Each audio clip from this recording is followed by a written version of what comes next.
పవిత్రమైన తిరుపతి లడ్డు ప్రసాదంపై అసత్య ప్రసారాలు చేస్తున్న కూటమి నేతలకు మంచి బుద్ధి ప్రసాదించాలని మాజీ మంత్రి గుడివాడ అమర్నాథ్ తెలిపారు. శనివారం చోడవరంలోని వెంకటేశ్వర స్వామి ఆలయంలో పూజలు జరిపారు. సిట్ సిబిఐ విచారణలో తిరుపతి లడ్డు ప్రసాదములు జంతు అవశేషాలు లేవని స్పష్టంగా రిపోర్టు వచ్చిందని తెలిపారు.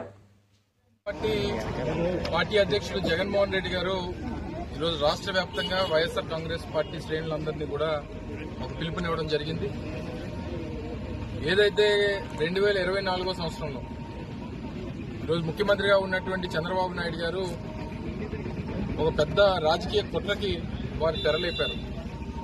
దానికి ప్రపంచంలోనే అత్యంత ప్రసిద్ధి చెందినటువంటి హిందువులకి అత్యంత గొప్ప పుణ్యక్షేత్రం అయినటువంటిది కలియుగ దైవం వెంకటేశ్వర స్వామి వారి ప్రసాదాన్ని దాంట్లో జంతు కొవ్వు కలిసిందని కేవలం రాజకీయ అవసరాల కోసం జగన్మోహన్ రెడ్డి గారి మీద బురద జల్లడానికి ఒక రాజకీయ కుట్రను తెరలేపారు.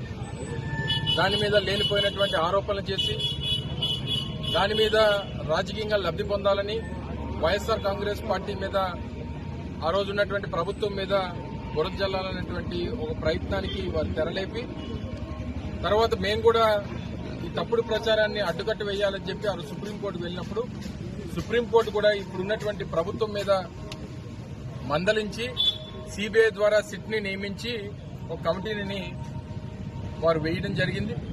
ఈరోజు సిట్ ఇచ్చినటువంటి రిపోర్ట్ ప్రకారం ఎక్కడా కూడా తిరుపతి ప్రసాదంలో జంతు కొవ్వు లేదు అనేటువంటిది వారు నిర్ధారణ రావడం జరిగింది. మొదట్లో మేము కూడా చెప్పాం, ఎన్డీడీబీ ఇచ్చినటువంటి రిపోర్ట్స్ కానీ లేదా నెల్లూరులో ఉన్నటువంటి ల్యాబ్లు ఇచ్చినటువంటి రిపోర్ట్స్ కానీ ఎక్కడా కూడా మీరు ఏం చేసినా మీరు లేనిపోయినటువంటి తప్పుడు ఆరోపణలు ప్రసాదం మీద చేస్తున్నారనేటువంటి మాట చెప్పడం జరిగింది.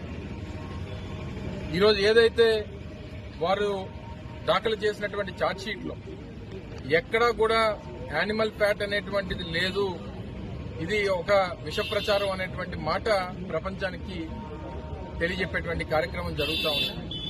అంటే రాజకీయ అవసరాల కోసం కలియుగ దైవం అయినటువంటి వెంకటేశ్వర స్వామి వారి ప్రసాదాన్ని కూడా మీరు నీచ రాజకీయాలకు వాడుకునేటువంటి దుస్థితికి ఈ ముఖ్యమంత్రి ఈ ప్రభుత్వంలో ఉన్నటువంటి పెద్దలు మీరు ముందుకొచ్చారంటే అంటే మీకు దేవుడి మీద భయం, దేవుడు అంటే భయం లేదు, ప్రజలన్నా భయం లేదు, కేవలం అధికారం కోసం ఏ గడ్డైనా కలవడానికి మేము సిద్ధంగా ఉన్నాం, మేము సిగ్గు లజ్జ అన్ని వదిలేస్తాం అనేటువంటి విధంగా మీరు వ్యవహరించినటువంటి తీరుని మీకు మంచి బుద్ధి ప్రసాదించాలని చెప్పి ఈరోజు ఆ స్వామివారిని, వెంకటేశ్వర స్వామి వారిని కోరుకోవడం జరిగింది.